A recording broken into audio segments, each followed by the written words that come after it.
Let me ask you a question.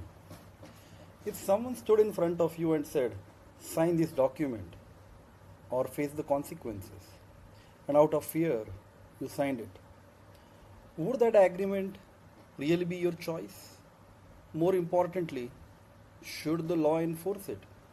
Today we are talking about coercion and why consent obtained through fear isn't really consent at all.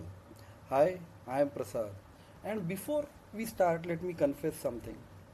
When I first heard the word coercion, I imagined movie villains, kidnappings, and dramatic threats. But the more I studied contract law, the more I realized something surprising. Coercion isn't just about a legal concept, it's a human concept. It's about what happens when one person's will overpowers another person's freedom to choose. And that's exactly what Section 15 deals with the law. Section 15 says coercion means committing or threatening to commit any act forbidden by the Indian Penal Code or unlawfully detaining property with the intention of causing a person to enter into an agreement. Now let's translate that into normal human language. It simply means if fear is used as a tool to get your consent, the law becomes suspicious. Let's look at a few real life examples. You are selling a piece of land. Someone says, sell it to me for 5 lakhs. And if you don't, you will regret it. You feel threatened. You sign. Technically, yes, you signed, but legally, the law asks, did you really choose?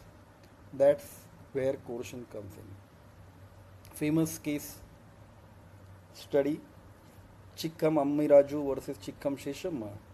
A husband threatened to commit suicide unless his wife and son executed certain documents.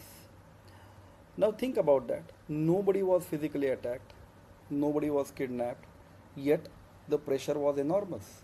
The court held that such a threat could amount to coercion. Why?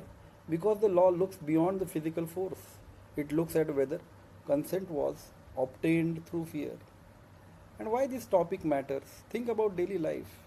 May not be dramatic legal agreements, but situations where people feel pressured, family property disputes, business partnerships, financial transactions, emotional blackmail.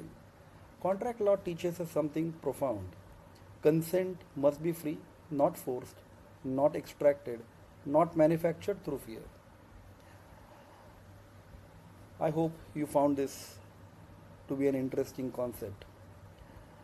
But always remember 3 points: threat or unlawful act, intention to obtain consent, and agreement entered because of that pressure, and the important case law of Chikham Ammiraju versus Chikham Seshamma.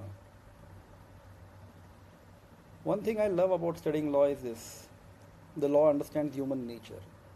It understands that people don't always act freely, sometimes they act out of fear. And when that happens, the law steps in and says, wait a minute, let's see whether this agreement is truly fair. Let's do a quick recap. Coercion involves threats or unlawful pressure. Consent obtained through coercion is not free consent. The contract becomes voidable at the option of the affected party. The famous case law, Chikham Ammiraju versus Chikham Seshamma. If you have ever felt pressured into saying yes when you wanted to say no, then you are already experienced the human side of today's topic. Thanks for listening. In the next episode, we will discuss undue influence, where the pressure is much more subtle and much harder to detect.